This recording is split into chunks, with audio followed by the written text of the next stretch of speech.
Well, hello, everyone. Thank you for joining us again on the Mount to Be Clean podcast. This is our second episode.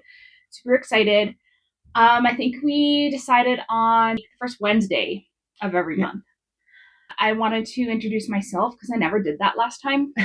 And then we'll introduce our guest, Joanna, and get started on the podcast. So I'm Ashley. I'm your host of the Mount to Be Clean podcast. I've been cleaning professionally for about 6 years. And our team works in a small town in the Rocky Mountains of Alberta. I created this podcast to have some fun. I want to share what it's really like working in the cleaning industry, shine a light on both the good and the not so good things, educate along the way.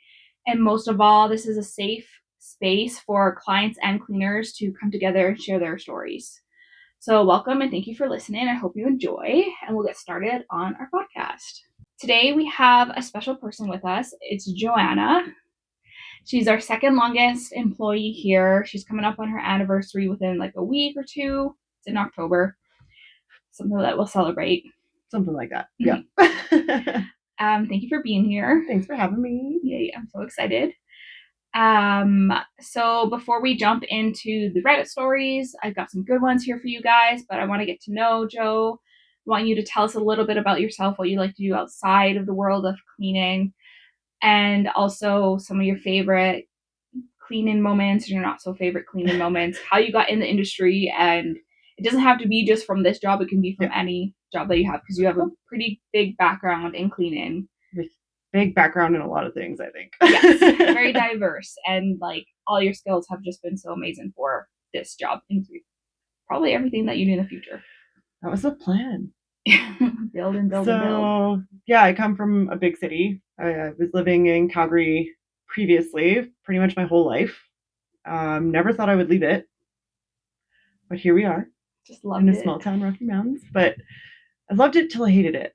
But I did spend a lot of time working with dogs. That's a big part of my life is animals and dogs. I have 5 of my own, so lots of cleaning in my life. But other than animals, I'm really big into snowboarding. I was snowboard coaching in Calgary for about 5 years and moved here, and I'm in the mountains in the thick of it, and being able to continue that is really nice. Spent a lot of time doing a lot of art. I've been drawing since I was 4. Wow. And that's been a big, big part of my life. I'm not going to say I'm old, but as you age, certain things kind of like, you got some creaks and cracks and little things that kind of hinder you sometimes. But being here has helped me heal myself, heal my body, heal everything. And I feel that to the core. But awesome. I just want them to know it's a rule I have at work that we're not allowed to say we're old. Because what you think and what you say, you become, and that's just not what we are. Yeah, for right reasons. Yeah, we're not old. So you are a snowboard coach. So have you done coaching around here in town? Last winter, I did coach at our local hill, the Pass Powder Keg, and it was pretty awesome. Very different than what I'm used to. We kind of coached a lot of competitive children in Calgary, and it was a private snowboard club. So their focus was a lot of park and a lot of tricks. Teach them the stepping stones so that they can do them and I can live vicariously through my students. So bringing that to the pass is kind of super important to me. Yeah, that's really cool. They're probably so stoked to have you there. Professional snowboard coach for your little ones. So that's another cool point, is that like I always wanted to be involved in the community, especially with this job, but having staff who are also want to partake in things like that, it's really cool. And it just shows the type of people that work here. And I mean, you're in people's houses, they already trust you, and then now you're with their kids on the hill. Which honestly, sometimes I think parents are like, have fun. This is my time without them. And then we discuss the mayhem afterwards. But most of the time, they're pretty awesome. Yeah. So parents do a great job. How'd you get into the cleaning industry? So with cleaning, I have never actually done the professional residential type cleaning and stuff like that. I used to work for a restoration company in Calgary for a little bit just because I wanted to learn. I just wanted to know the ins and outs of pretty much our houses. That restoration came from reconstruction, fires, biohazards, so flooding, whether it's like from toilets and it's damaging your flooring or it's coming from the neighborhood. If it's a whole neighborhood that's affected, we also dealt with that too. But there's construction and there's cleaning, a part of that. And I was on the contents team at that job, and that's dealing with people's belongings. Like the stuff that's not damaged, you have to pack up and make safe for travel to the warehouse for storage to make sure that when their house is refinished, we can bring it back. So with the refinishing aspect, we have to go in and clean it. So there's a different detail in the way that you clean is very similar. It's pretty much the same to how you would clean a residential cleaning with a cleaning company. You went in while people were restoring it, or like what point were you in there? Like the flood happened, you're in there cleaning the flood? So actually, we were in there, like the flood could happen in that moment, and we would have to go in as it was there. So before any repairs, before any water mitigation, before any drying, anything like that, if there's abatements, whatever, you were in there immediately. So I would be in there having to put on booties, putting on a mask. It's a flood from, it's fecal matter. You have to suit up for it, document all the items that might be damaged, and then the next step. So after that part, once the repairs are done, it's been dried and all that stuff like that, or cleaned, we did the fire cleans, which was a lot. That's a lot of crazy chemicals. You're cleaning the walls, ceiling to floor, everything. And then after that's all done, then you're going in and after the construction's done, completely done, then you go in and you're doing ceiling to floor cleans all over again to clean the construction dust, leave the place perfect as if how it was found. Because most of the time they replace things exactly as it was or upgrade. So you can change your materials, but we would always be in there right after everything's completed, and then we're doing the clean. And then after the clean's fully done, then we're returning all their belongings. How long by the time they call you to the time that you've put their bed back together and you're out the door? Depends on the severity of the damage. If it was mild and it was just required like a small section of flooring to be replaced or baseboards, let's say if it's a flood, we would be in there pretty quickly. Like once they call, we're there. Mm-hmm. It's 24/7. So you can call in the middle of the night and someone will come. If it was a full, like we did one really major, beautiful house in the southwest of Calgary. He had a fire in the upstairs and it destroyed the bedroom, master bath, the other side. And you could still go all the way downstairs, but that smoke, it traveled, especially if it's up top, it's going to travel all the way downstairs and you have to clean the entire house. So a house like that, which would be like multi-millions of dollars for that house, probably about 2 million, I would guess. So it's pretty big. So that's going to take a long time. So it might take a month to 2 months before we're actually putting those contacts in. So it's totally variable on the type of damage. Yeah. Yeah. And those people are out of there that whole time. Yes, wow. They have to be. Yes. Pretty much, it's unhealthy for anyone to live, whether it's fecal matter or smoke inhalation. Mm-hmm. So, wow, that's crazy. If it's a small part of the house, they might get to stay. Right. Yeah, and it didn't go anywhere else. Yeah. That type of clean, I can imagine it's just so much work and intense. There's this one clean I did in Coleman, and it was a rental, and then the owner was like, okay, the renters are moving out. Can you come in and clean it between the tenants? I was like, yeah, sure. And he's like, there was also a grease fire in the kitchen, so can you make sure that you get residue? Yeah. And I was like, okay, but I actually had no idea what I was doing. There wasn't a lot on the ceiling. It was mostly just like their lights that were there. So I had to unscrew them, which I'm pretty sure we're not insured for. That's electrical technically. Yeah. And so we're not insured for that. So I probably shouldn't have been doing it. But to unscrew the light, clean it out, clean the socket, put it back. And it looked good after. Can't remember what chemical I used to clean it. I'm pretty sure it was just like Mr. Clean or soap and water. Like it wasn't something crazy. Yeah. You definitely want to make sure all the electrical's off, right? Like yeah. There wasn't any. Especially if you're cleaning Like, that stuff's going to go everywhere. Yeah. So for anyone to ask you to do that. As a residential cleaner, yeah. And of course I'm new, so I'm like, I don't know, maybe this is something you do. Like, I have no idea. Like, when you first start a cleaning company, you have no idea what your packages are going to be. And like, I had about 2 years of professional cleaning under my belt, but still building your own packages and like knowing exactly what you're going to offer and what you legally can based on your insurance. Like, you're just winging it sometimes. I feel like anything you first start, you're kind of winging it anyways. So yeah, anything that anyone's trial and error. That's true. Yeah. It's not for the faint of heart. And being on call sucked. Because like, you're like, do I have time to go to the grocery store? Do I even try? No kidding. Because once you're done work for the day, you're on call. I got in trouble a few times for passing out. Yeah. Like, sorry. Being too tired. Well, that's how I feel like for Airbnbs. It's just like, oh, someone booked today? Yeah. Go. That would be really hard for one single person to do. Like, yeah, for sure. Impossible, actually. So that one person, they went out and then they call a team of people to come and help? No, so if it's in the middle of the night, that's just documentation. Oh, okay. We might bring some fans if you know it's flooding. We'll start the fan process, which it's like huge fans. They're like about this tall and like pretty wide. Yeah, we'd start with that process. If it was a fire, I mean, you know, the fire department would already be there. We'd get called after that fact. But it was a good learning job, and that's why I did it. Mm-hmm. Yeah, I can tell you have like, you're my go-to when I'm like construction, like, and also like any gross stuff too. Like, you do not shy away from it. Like, no, and I don't even think that comes from the restoration aspect. That probably comes from like working with dogs, working with children, fecal matter, fresh fecal matter. Yeah. So stuff that's been there for days. Whatever. Yeah. I'll get it. I love that. Give me a not so good story.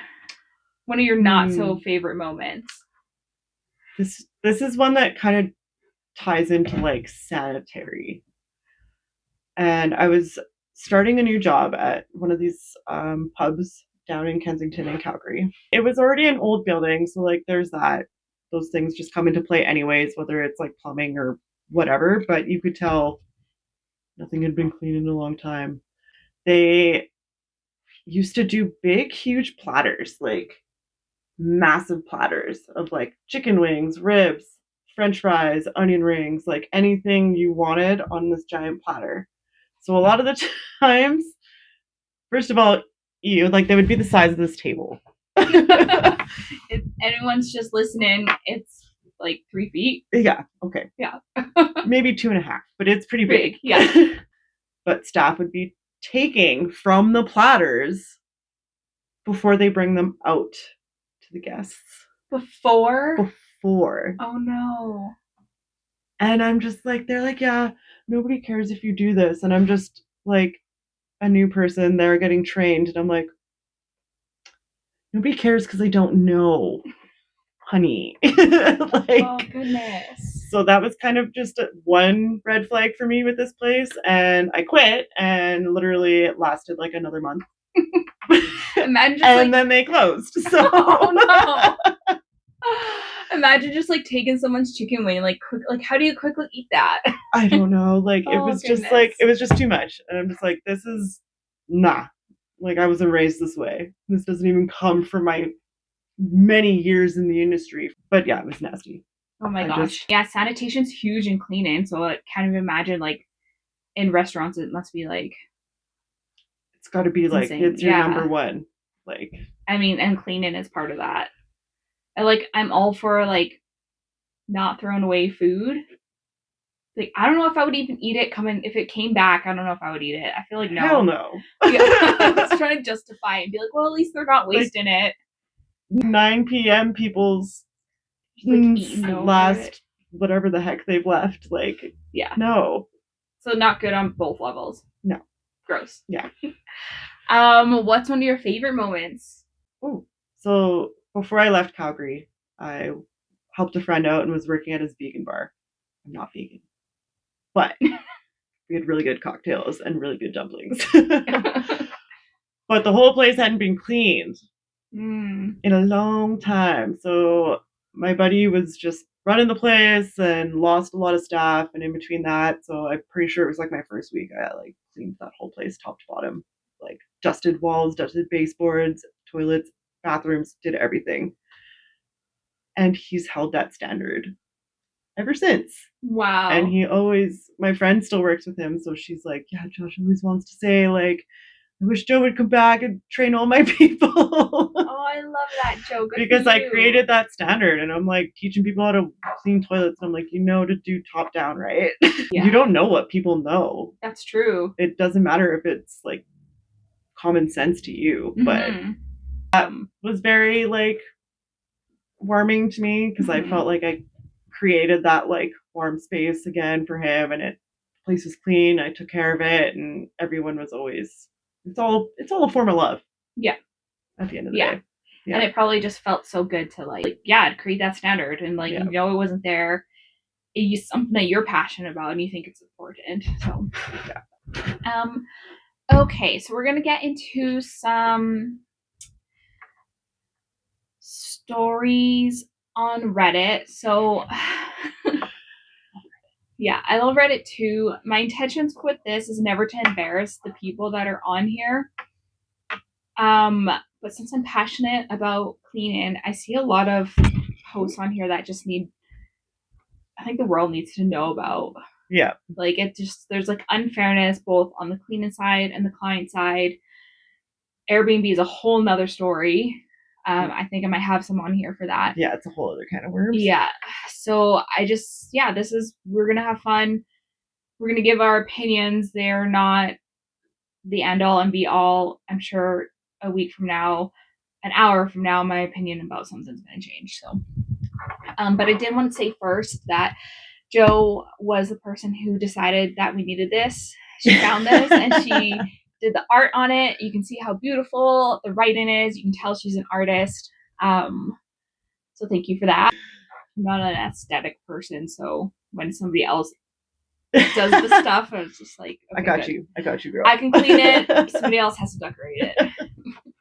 Okay, so this is a story from our housekeeping. It was about 2 months ago. The person who wrote it deleted it.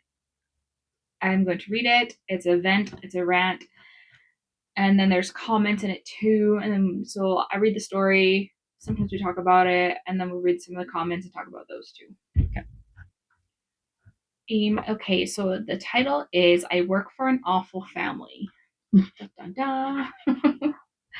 Hi, everyone. I'm a house manager, housekeeper for a private family. I have worked for them for almost 5 years. They have gotten progressively more awful and toxic to work for. They are, in my opinion, never happy. You cannot please them. I work myself to the bone at their house 4 days a week, and I'm only ever met with criticism or complaining about the 2 things I didn't get time to complete, as their expectations are wildly unrealistic. If a mistake is made, even small, it's the end of the world. I can't say too much, but the last 5 years have been proof over and over again that they're honestly just terrible people. I have stayed this long because of the pay, honestly. It's pretty good, but normal for this position. I think they think because they pay well, they can treat everyone as they please, and everyone should basically be inhuman and perform perfectly 100% of the time. It's getting really hard to deal with them. I feel very unappreciated, and my mental health deteriorates when dealing with them. The problem is, I'm a single mother of a young child, and while it's not fun to work there, it has been reliable pay and the schedule that I need. What would you do if you were me? I've been looking for other opportunities, but opportunities in this field where I'm located are scarce. I have opportunity possibly to work for another family who has been vetted and is great, but they don't need me until the future. Do I hold out until then and hope that they don't fire me for some ridiculous reason, like they have so many before? Do I find something temporarily? Do I make this work and need advice appreciated? Like, I don't think she's going to get fired, or they're going to get fired if it's been 5 years. They would have fired her already. Yeah. Yeah, for sure. That's a hard one because your mental health is suffering and you're just sticking it out. You're just overextending yourself and giving yourself to people that may or may not actually appreciate you. But then are they also just that type of family? Like, how do they talk to each other at dinner? Yeah, it could be like maybe she needs to set some boundaries. Yeah. And maybe she is taking things personal, but that's where boundaries come in. And that's part of it, right? Like, you either risk speaking up for yourself, setting those boundaries, talking to them gingerly. So it can go one or two ways. So that's tough. I would probably keep my head down for a little bit until I work up the courage to just talk to maybe the wife in private, something like that. There's a lot of ways you can take that conversation to make it not so like, this is how you're treating me and this is what I don't like, because they won't respond to that. Yeah, you can just say things without laying blame to things. Yeah. And if she has like potential job opportunity in the future, like, yeah, just keep your head down. Know that there's an light at the end of the tunnel, and like do your best, but don't let it get to you. Yeah. It's harder said than done for sure. Keep your head down and stick it out until that next opportunity comes up. Give your notice with the right amount of time, and you'll walk away from that and never look back. So move on. And she's also a house manager, so she's there 4 days a week. So she's like, that's a housekeeper. Like if they have kids and everything, that's yeah, you're doing the daily chores and all the cleaning. Yep. And I guess possibly like grocery shopping too. I don't know. It depends. I think that's all depends on what's in your job description. Because like even for me, as I used to nanny, so like I did do cleaning. I did do you're washing the bedding, you're keeping the house in order, but you're also tending to the children. So if there's no children involved in this, then that's a completely different category of things, but that's a lot. Mm-hmm. So if you're doing everything, you're pretty much keeping these people's lives afloat. Mm-hmm. It sucks that they're not appreciative over it. Like, which I mean, we want everyone to be that way, but not everyone is how we want them to be. That's true. So. That's something I learned. Like, not everyone gives a shit about our cleans. We can go clean the best clean that we've ever done. They'll pay us, and we'll never hear from them again. Not a thank you, nothing. Just we did a job, and they paid for it, and that's it. Yeah. If they didn't complain, I mean, not saying anything is still a good sign to me. So sometimes I wish they would say something. So I'm like, okay, we'll fix that going forward. But when they say nothing, I'm like, I don't know if they liked it. I don't know, but they pay us, so if they pay, then I'd say they liked it enough to pay, and they liked it enough to not complain. Yeah, that's good. Some of the comments here. Tough it out to the future. Having a better tomorrow to look forward to can make all the difference in the world. You could also look into getting into residential cleaning as your own boss. I recommend working for a smaller cleaning company first to learn the ropes. After that, you can get your own clients. You'd make better money, set your own schedule, and choose who you want to work for. All 3 of those things would be life-changing in the best ways for you and your child. It takes time, though. Mm-hmm. Just waiting for the opportunity in the future might be better position for you. She could get into residential cleaning, and she doesn't have to have all the other house manager stuff on her plate. Just depends on, is this going to be your lifelong career? Or is this what you're doing now? There's a lot of things. So there's a lot of ways to look at it. Yeah. But I think sticking it out until you're unsure right now, so don't leave. Mm-hmm. But sometimes sticking it out can be more hindering too. Yeah, well, in the meantime, come up with what you do provide. Like if you're unclear, even as a cleaner, like we were saying when I first started out, when I was unclear, it was so overwhelming. I didn't know what I was going to provide. I didn't know what people wanted. So in between that time and the future, like be like, this is what I do. It's also in your control as well. Like some things people ask us to do are just, it's impossible. We don't have those tools. Yep. Yeah, and she just has to think about it. Yeah. Take a couple weeks, think about it. Write your pros and cons. This person says, I don't put up with toxic people. I've never cleaned for money to pay rent or feed my children, though. That's different. Yeah. Yeah. Different. I work as a side hustle. I feel for you. I would find something to hold me over, to pay the bills, and tell them to enjoy their pathetic fake life. I would offer caregiving, pet sitting, errands, quick cleans for a total package or a deep clean, pick up poop, but never would I tolerate ignorant, miserable people. Good luck. I like that person. I mean, that's a girl that knows, or a person that knows what they want. Yeah. And what they're not going to handle or deal with. That's true. And I need to take some of her advice, their advice. I love that. Like, it is different. Like, I work as a side hustle versus I work to pay and feed my children. Yeah. Totally different. You're willing to put up with a little bit more of like the negative side of things when it is your career. Yeah. Well, it's not just you're supporting. So yeah, that's a huge difference. Like for me, I would just be like, yeah, I'm probably out and I'll just not work for a few weeks until I find a new job. But I guess I have mouths. But not human mouths. Yeah. I don't work for toxic people either. If I don't feel a good connection, I'm out of there. I don't like working my ass off for people who don't appreciate what I do for them. I've even asked a client if she was happy with us or not and bluntly told her that I didn't feel like she did. And she said, of course I do, but I never felt it, and left. Interesting. She might be a little extra. Just slightly. Yeah, because people can be shy. Yeah. Like if I didn't feel somebody, because I guess you have to hear it. Yeah. I could hear someone say, I appreciate you, and not feel it. I would feel it, I feel. If you say the word appreciate, that's a big word. Mm-hmm. It's not a 5-letter word. It's not like, yeah, it's good. Thank you. Mm-hmm. That might give a different dialogue than like, I really appreciate the work you did. Thanks. Versus like, yeah, it's good. Thank you. Yeah. Those can give two different feels. I don't think I would let it bug me too much if someone just said that. But some people it might. They're like, oh. They actually didn't think it was good. And now they're being this and this. And they're pessimistic because you're pessimistic. So one thing that I did hear one time was the quickest way to get in bad mood is to do something for somebody and expect them to appreciate it. Mm-hmm. You just have to do stuff. You're a good person. You're just going to do good things. Yeah. And how the world takes it it's their problem. You just got to think of it if you're doing it for you, not for them. Yeah, exactly. By yourself. Yeah, just I feel good about this. I don't care if they do. Whatever. Okay, this is an Airbnb one.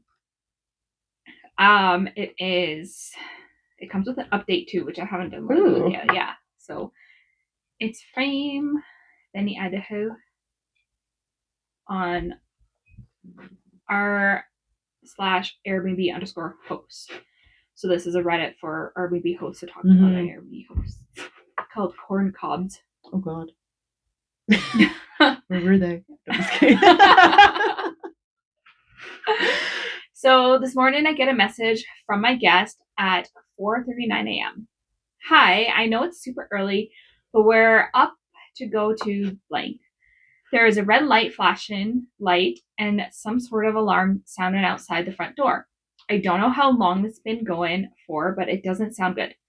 The garbage disposal thing is blocked, which I was planning on messaging you about today, so we didn't use the dishwasher so as not to cause any issues. Is it to do with that? Is the red flashing red light to do with the garbage disposal? The lights outside? Yep. Okay.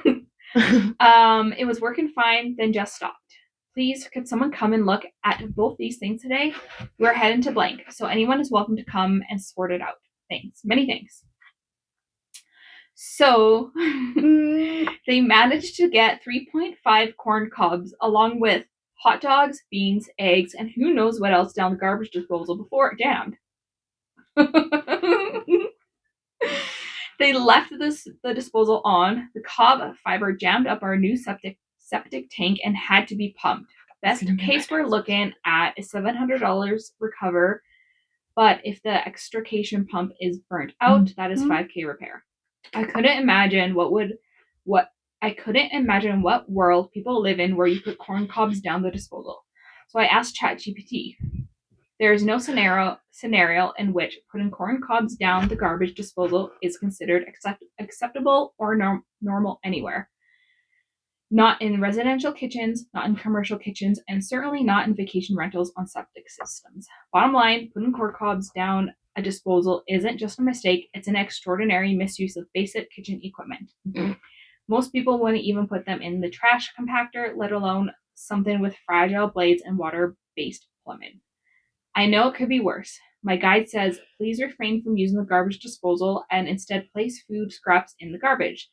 Is there any way to prevent unthinkable stupidity? Bro. Yikes. I How immediately could was you? like, okay, red light, so there might be a septic system. I like immediately knew where this is going. Oh, yeah, no, you can't fix stupid. And there needs to be like Airbnbs for dummies, kitchen sinks for dummies. Like, remember those books? Yes. They need that for everything because common sense doesn't exist It anymore. doesn't. It's 2025 and it doesn't exist. Yeah. But could you imagine corn cobs? Like, you'd have to be like, yeah, you'd have to be like, well, it's it's not not going down. Like, push it so hard. Bro, The hot dog? so bad. Why did they put the hot dog in there? Like, I feel like it was a kid. Like, nah, there's no way. I feel like a kid would be like, it's not working, and would just walk away and leave it half stuffed out of the disposal. That's true. That was an adult being dumb. Okay, but I don't actually know how garbage disposals work. So, do the blades pull the food down, or is it just gravity that works to help get it down? So it's gravity. You need to run water. For one. So if you turn on a disposal, you should always have water running. In the hole where the disposal is going? Yep. So just like have it running in the sink and the water is just going to go down into it. So there's like this part and the blades are going to be like down here and that funnels it out. There's a trap. But then there's an extra compartment below that. So between the sink, basin, and that compartment is where the blades are. Okay. And you're shoving 3 corn cobs down there. Let's keep in mind this is running on septic. And those are just the differences. Is like city life and rural life. There is such a divide, and there's a lot that people literally do not know. Yeah, that's so true. The septic thing too, like even in the city you're not supposed to put like your tampons down the sink or down the toilet. Which people do. In the city, yeah, people do. They do. Like it's big enough, but again, like it's just common sense. Oh gosh. Like, this thing, like, what do you think that blade is doing? It's beating up like wet mush, not a whole fucking corn cob. I'm sorry. What else was it? Funny. I think corn cob, hot dog. They just the hot dog and the beans. Like, I think it was the beans that did it over, probably. 3.5 corn cobs. That's a lot of corn cobs. Yeah. And I can guarantee you that little system is probably like, nah. Yeah, and those blades aren't, like, how sharp are they? I don't know. They're sharp enough that it'll take your fingers off, but it's going to chop up that corn cob, not into fine bits. It's going to chunk it up. Mm-hmm. And that's not going to go down any tubes. And if it does, it's going to plug halfway down. Whereas if it's your mush and your hot dog and your beans, it's going to shred those and it'll go down. It's supposed to go to the sewer. Yeah. In this case, the septic tank. Yep. Interesting. It's definitely not a bad idea, but not unheard of. They make disposals that have an enzyme reservoir they inject down the line whenever you use them. It's supposed to break up the food. That's cool. I didn't know that. Yeah, until I read this. Yeah. I think it's a prime example of why it's a bad idea in a rental. OP broke the first rule of hosting, which is to assume every guest has a room temp IQ.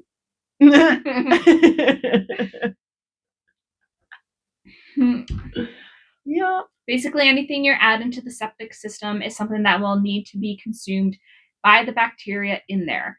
I've heard food is more attractive to that, or than the poo and toilet paper, so it can slow the breaking down of the things that need to be broken down.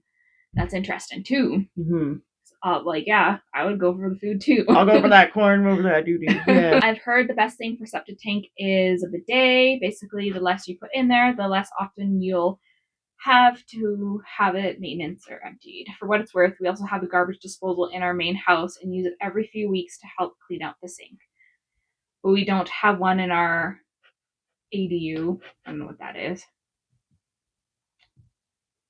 Additional unit, maybe? Yeah, that's a good one. Because people are dumb. Yeah. And we have very clear signage on the toilet lid about not flushing anything but bodily waste and TV. Mm-hmm.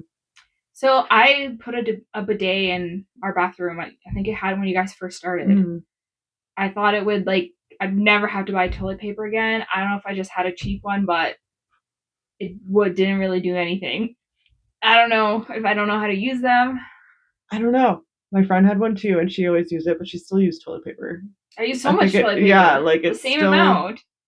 I almost used more because then there's like water everywhere. Yeah, like sorry, you're just like wetting yourself with water and then putting your stuff back on. Yeah, and then if I turned it up really high, it would like blast so much, it would like go all my legs. And I was like, okay, this is like, it would like blast between the seat and my legs and just go between it. Yeah, and I was like, hey, I don't know. Or just hit the side of the bowl and just splash everywhere. Yeah, like maybe that's what was happening. It's splashy. Airbnbs are already like, you're getting such an array of people. Like it has to be dummy proof, like you said. Pretty much. Corn cobs for dummies. Yeah. I don't know.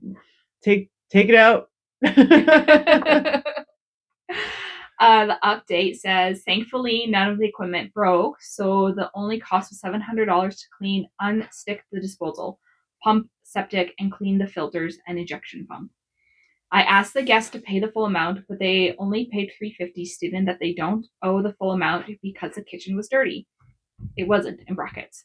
I filed for the rest with air cover, and I'm still awaiting their decision. This situation could have been much worse. Also, thanks for all the comments and advice on septic and disposals in the rental.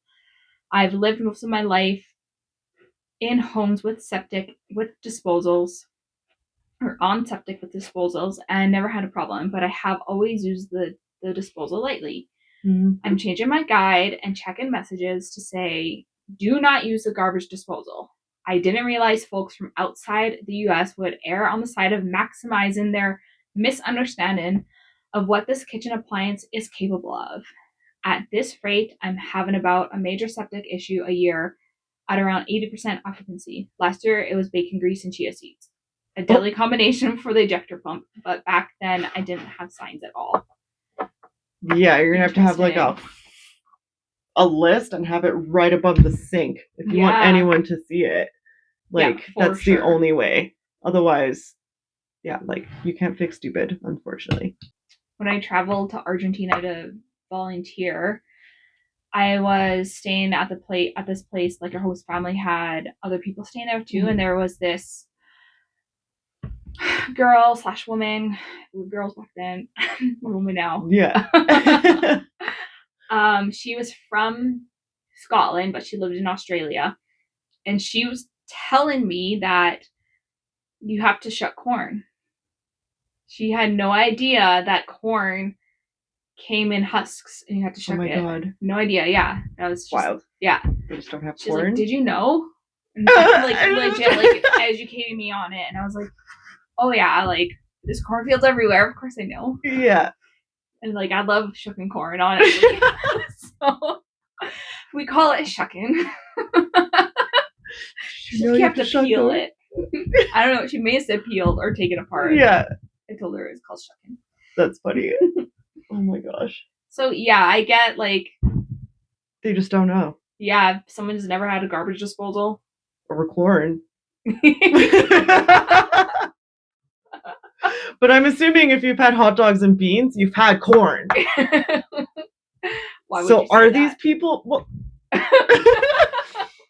are these people not from within the Western world? Like, you're eating hot dogs and beans. You're not being from another country and coming to the Americas and eating hot dogs and beans. Yeah, that's true. I would like to say this is somebody that's not from another country that doesn't grow corn. I would like to say that this is somebody from here that knows. That knows. It's like, yeah, if you're eating hot dogs and beans, you probably had corn. Yeah. I don't know any European that's come to Canada even and been like, I want hot dogs and beans. And if they tried, it's because we're making them. Yeah, that's not true. because they're coming here on a trip on their own accord. Like, it's very different. That's so true. And they eat beans on toast. Unless you're British, like, I don't know. So this next one is from our cleaning tips. The person is impressive _gift_9852. And it is, should I let my cleaning lady go? Ooh. I've had the same cleaning lady for about 8 years. She's watched my kids grow and has become like a family friend. I've noticed over the years the quality of cleaning has gone downhill. I've mentioned to her what I've noticed, and it'll get better for a while, then pop back up again.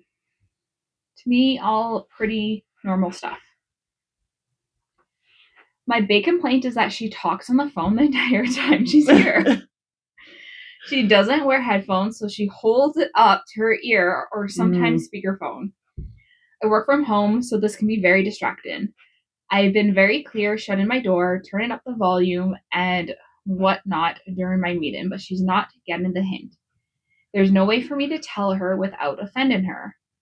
With the with the decline and quality of cleaning and this habit, do you think it's best I just let her go? My mom recently got laid off, and I was planning on telling her that my mom's going to start helping me clean. Sounds like a lie. Yeah. Edited to add, I have mentioned once a year ago that it's a problem when I'm on meetings.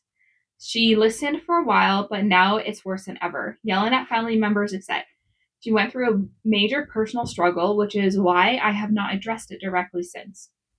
She's on the verge of tears constantly. I thought by giving my mom as an excuse, I could spare her some more upset, even if it means not being direct or honest. I feel like it's kicking a dog when she's down, but that's my issue.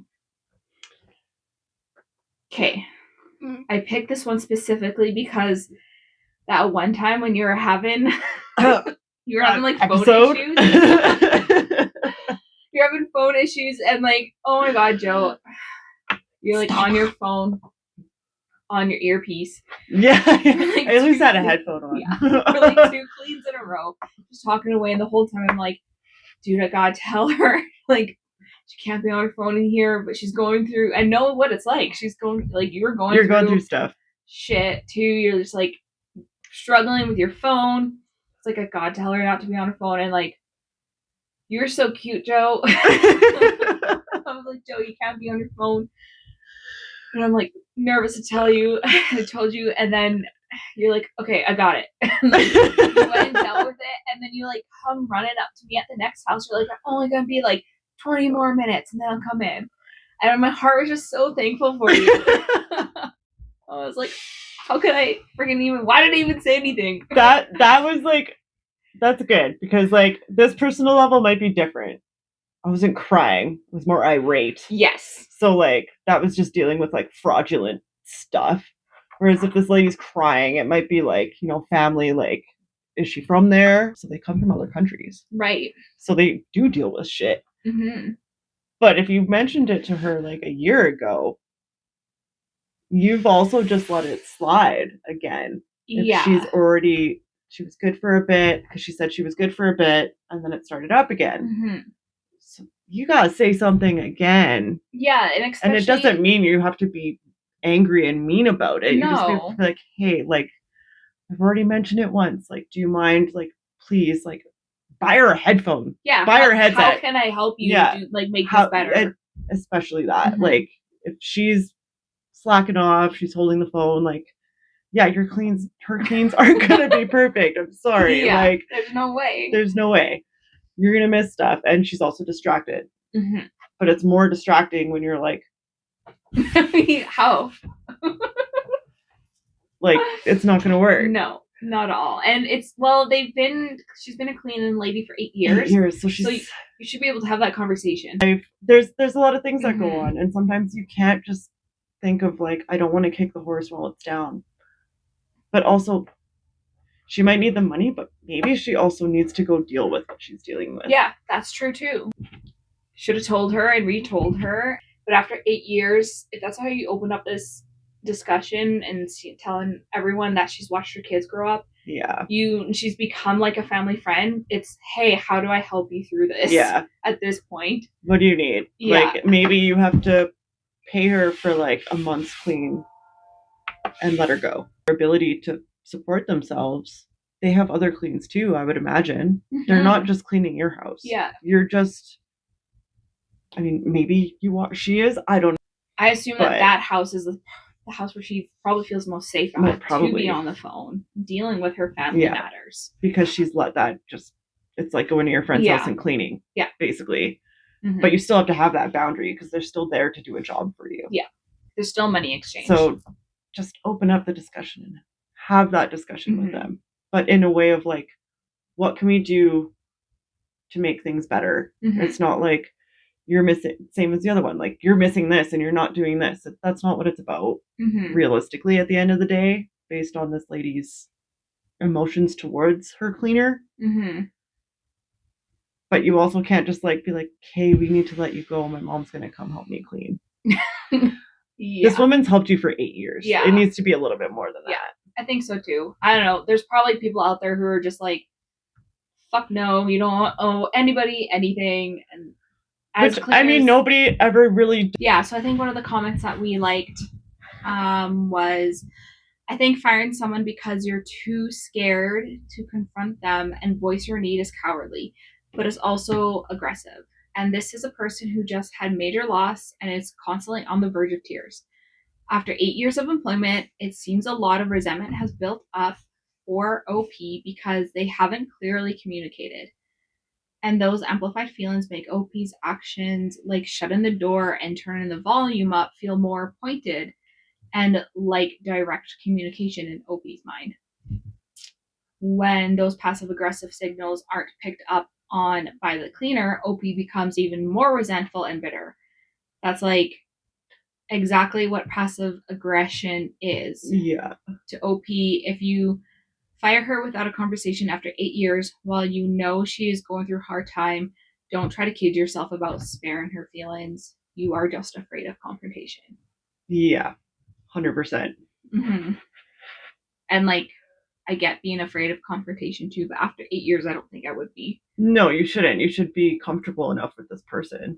Like they watched your kids grow up. Yeah. Like it's such a weird thing. Yeah, it seems weird that you're like, this person's like OP is afraid to like have another conversation with her. I think that comment points it out pretty well. Like you've been working together for 8 years. Like, how can you not just approach that conversation? Yeah, you did it once, but like, just do it again. Yeah, just do it again. Get your point across. You're not trying to like be mean about it. Yeah, it doesn't sound like she's not a mean person. Otherwise, she would probably have yelled at her versus shutting the door and turning her volume up. I don't know. Maybe you shouldn't become friends with your cleaner. Yeah. Then there's that kind of crossing that line of business and friendship. Yeah. And like we're friendly with our clients, but we put like our earbuds in and just get to work. Yeah, there's a difference between being friendly and like being friends. Yeah, that's true. And we are also open to like communication both ways. Like if they need something, like we always are like, just ask. Yeah. Like let us know what's happening.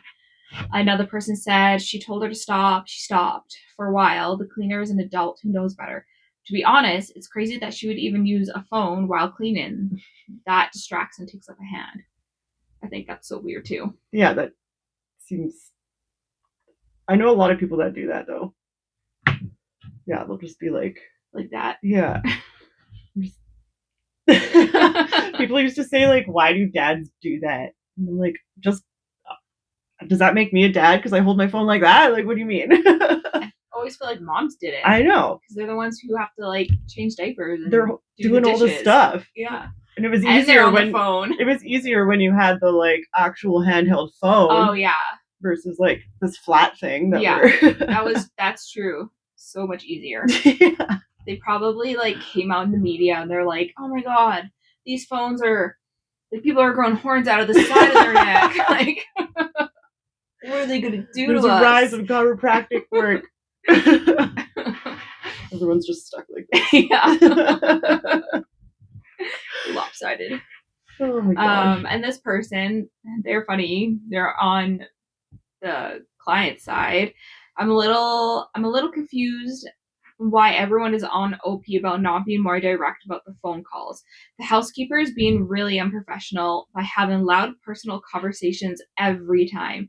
It does not sound like this is an every so often occurrence while she's supposed to be working. So no job I've ever worked would be okay with me talking on the phone while working, including one where I was assembling gift bags, because it makes people prone to errors, particularly emotionally charged conversations. See where OP said she's been on the verge of tears due to the conversations. The fact that OP brought it up once should have been enough. That's true too. I mean, yeah, but I don't know the context of what's happening with your cleaner. Mm-hmm. Like, how intense is this, like, turmoil that's going on? Like, you're gonna not think about anything that anyone's told you, unfortunately. Mm-hmm. Like, when you're emotionally, and she's probably like that every day, not just at her house. Yeah, that's true. So she's like, not present, she's not there, but she's trying to like get through the job. Yeah. When she should probably just be at home. Yeah, because she also doesn't want to disappoint her clients. Yeah. But sometimes you need to just like, no, go deal with your stuff. Yeah, exactly. Yeah, so there was this other comment by OP, which brings context into what the person is going through, and it's, I should be more direct with her. I did forget to mention that when it first started, she was going through a bad time. Her son accidentally killed an elderly lady driving a work car. So I let it slide as she was very emotional and needed the money. I understand it's a boss-work relationship, but I do struggle with keeping that separate when they are in a tough spot. I don't mind that I'm empathetic, but it does let people use me a bit. I also really need to bring it up to her directly because recently she's been fighting with people and screaming on the phone. Very awkward. Yeah, like at that point, I'd poke my head on and be like, dude, like, what's going on? Like, James to leave, like, go. Especially if it's like switching from the emotion levels are like all over the place, right? So you're like devastated, obviously, because your son's done this, and like you should probably be going to deal with this and not being where you are. You're a company like us who work professionally, and this is not a side hustle from a different job, then this is your income. So you, like, what are you gonna do? Like, you have to keep working and deal with your shit at the same time. Yeah. Like, career cleaners like us. Yeah. Like, we don't have a union that's paying us sick time. We don't have, like, paid time off for any reason at all. So, our work is just whatever we do. Yeah. That's the double-edged sword of it, though, I feel like of the situation. Like, some situations, you know, things can go bad in your personal life, and then you go to work and you can set it aside, get through your day. I don't know. Like, this situation is obviously, she's not capable of that. Like, you have to take that loss because you're going to take a loss anyways. You might get fired. Yeah, then you won't have that job at all. Yeah. So that's true. You kind of have to like weigh the pros and cons of it. But then also, like, just budget wise, like if you're a solo cleaner or you're a cleaning company, even you should be putting aside money from those jobs to pay for those times that so maybe it's you need to increase your prices so that you can afford to take a day off of personal time because you're going through this shit. $30 an hour is not going to cut it. No, but there's got to be times where she can be on the phone at a better time during the day too. That's a really tough situation. Just talk to her. Yeah, just talk to her. That's what I would do. Just talk to her. Yeah. Have to communicate it all. Yeah. And nobody, like, every single time I go to talk to somebody, it's always, I have a whole story in my head of how it's going to go, and it's never how it goes. So. Yeah. So our last one for the day is from a subreddit called Our Property Management. I thought it'd be cool to follow property management things. We are in people's properties, so I figured it'd be like there might be some sort of hidden gem in one of these. This one is from Ironic Mirror. Top 1% commenter. It's not safe for work. It's called We Found Sally Under the Bed. He's a residential property manager, or they are. So it finally happened. We evicted a tenant. He was absolutely fine with being evicted and thought that he was being nice by waiting until just after the court date to leave. So he is an eviction. So he has an eviction on his record. Genius. After court, he goes back to the apartment, finishes packing up his apartment, then flags down our female cleaner. He tells her, I'm leaving some stuff in the apartment for you and only you. If you want me to write up a piece of paper saying it's for you, I can do that. She says she doesn't want any of it. Says she's not allowed to take any of it. He just leaves and drops off the keys. Next day, we send the cleanup crew there. So my cleaner and 2 maintenance guys to see what needs to be fixed. There's a table, a TV stand, a recliner, a coffee maker. They're all taking pictures and documenting everything. The cleaner goes to see if there's anything in the bedroom, and she sees something under the bed. She pulls it, and it's an arm. She screams. Maintenance guy comes up while she's pulling the arm out from under the bed, and yep, it's attached to Sally, the sex doll. Oh my god. Oh my god. So we have to itemize all of the charges of what we deduct from the security deposit. So there's going to be one line item for disposal of a sex doll. The doll weighed about 80 to 90 pounds, which means it's probably expensive, but also means it's overweight for our garbage pickup, so he's going to have to pay extra for that. I'm also going to charge him for a double bag and Sally and the extra set of gloves we need to get her to the dumpster. Ew. Names have been changed in the story to protect the innocent. Oh my god. First of all, why are you leaving a lady, I'm guessing a female sex doll? Yeah. For one, that you Sally used? That's so gross.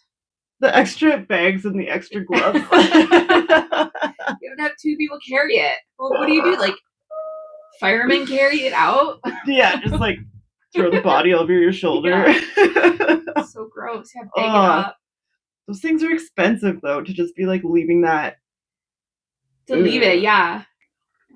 That's so gross. I don't want any of it. Yeah. No, thank you. You don't want your sex dog, Sally. Yeah. No. Oh my gosh. Like, and it grosses me out that he flagged her down specifically and says, I'm leaving stuff in the apartment for you. And he's probably being perverted and disgusting. And I was talking to one of our clients' daughters, and she was working at one of the hotels in town. And she said that, and she's still in high school when she told me this story. I don't know if she is now or not. But she said that some of the men who would stay there, whenever she was going to clean the room and they were leaving, checking out, the men would tell her that they left surprises on the bedstand. Yeah, the nightstand table. And it was always like jizz rags. Ew. Yeah, it's so fucking gross. Ugh, it's disgusting. God, what? Like, those are underage women. Yeah, it's so disturbing. What is with the predatory behavior? Yeah. And like I said this before, but if I was a manager and I knew that was happening, because they might not know, I would charge them extra. Oh, heck yeah. Credit card. So I'd be like, yeah, that's a hazard. It's a biohazard. Yep. You're paying for it. That's disgusting. I imagine there's some people that probably leave more than jizz rags. Oh, probably, yeah. Like sex dolls.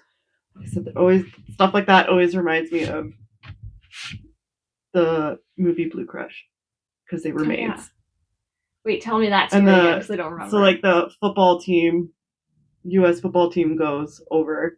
So it was like fake football players, and they're like playing in the beach on their speedo, and the main girl comes out with the garbage can and one of the condoms because it was stuck to her friend's foot.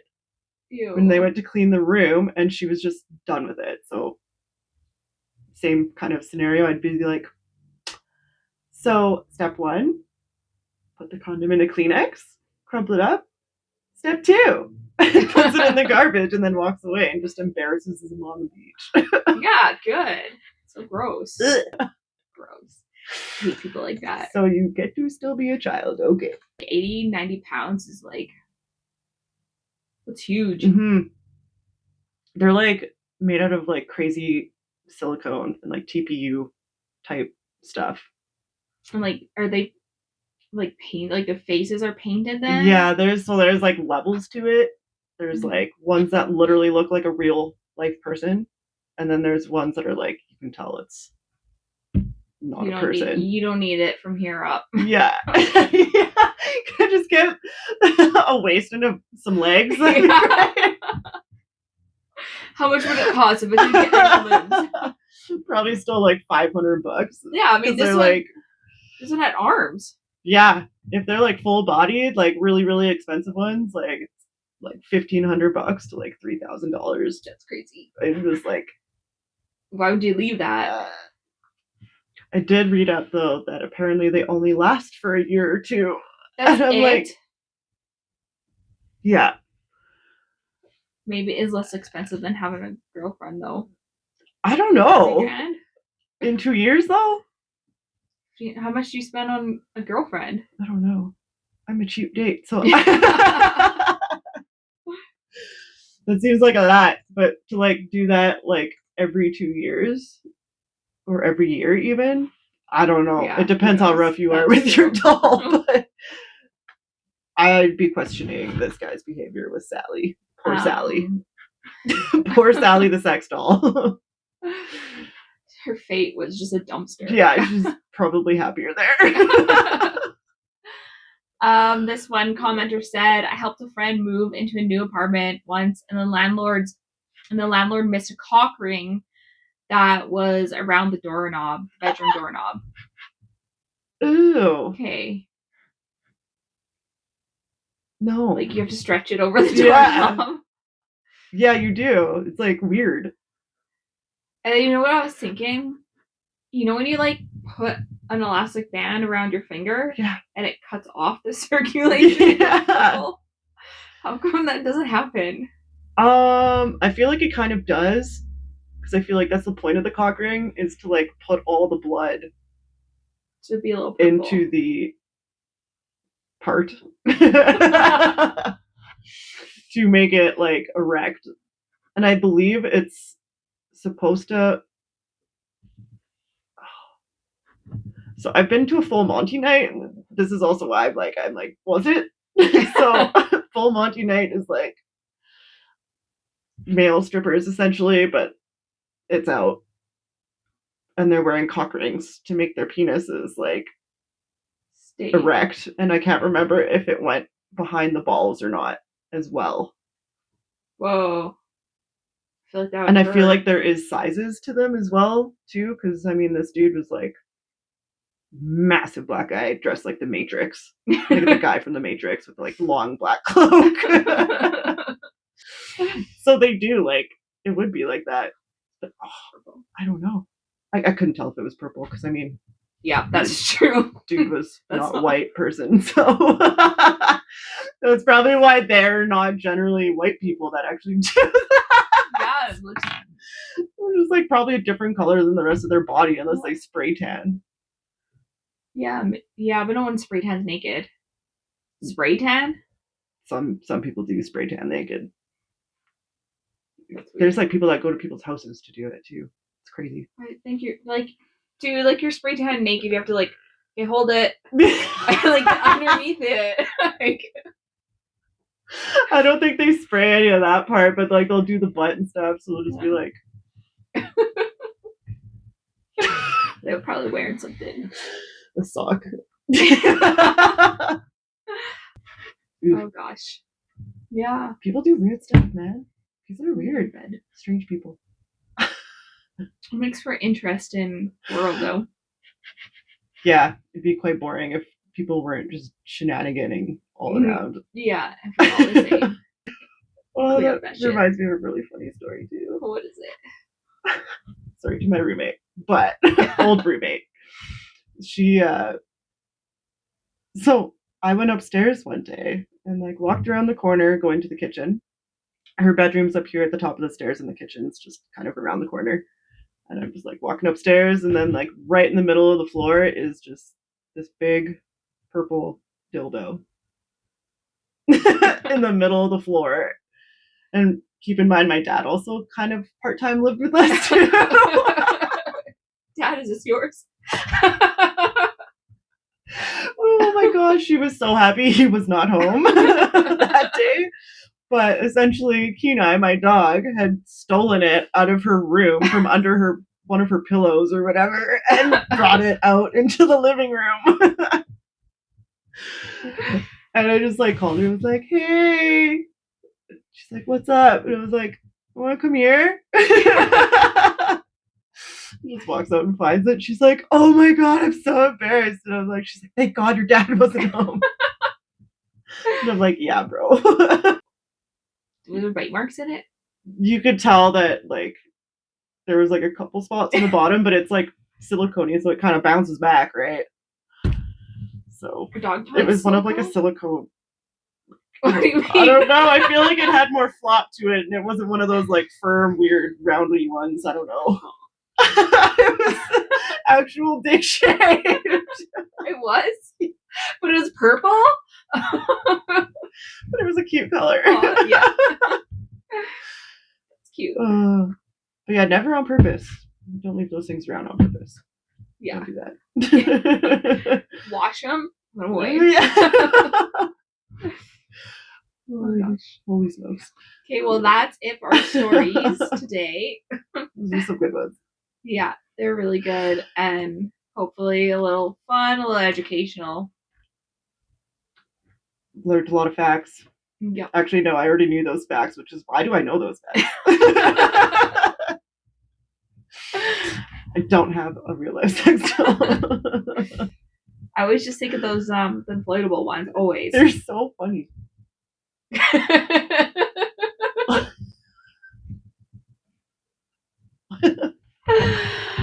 I always think of those ones, yeah. Like, my mind does not go to the, like, new technology ones. Yeah. Why are sex dolls, like a bachelorette thing or a bachelor thing? Like, what is, like, I've seen them on TV. I think it's just because it's funny. Yeah, it could be. You're like, it's your last night.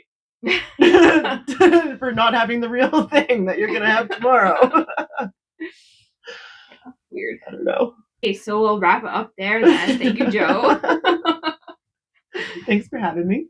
Okay, so this is our second episode. I don't know how we closed it out last time. Give us a follow. Yeah. Give us a like. Follow, comment. Like, share. Yeah. Comment. Send us your stories because we do want to do listener stories. Yes. And they can be like, make them cleaner related because we are cleaners and this is a cleaning podcast. If you really have some sort of story that can bounce off of anything we've talked about here, you can send it in and maybe we'll read it one day. We're going to do episodes on the first Wednesday of every single month. So once a month we'll be coming out with an episode. And then maybe we'll snowball it into every 2 weeks. And then every week after that, we'll see where it goes. I really just want to be a safe spot where we can tell our cleaning stories, how we feel about cleaning and where we're going with it in life. So yeah, thank you for joining and we'll see you next time. Bye.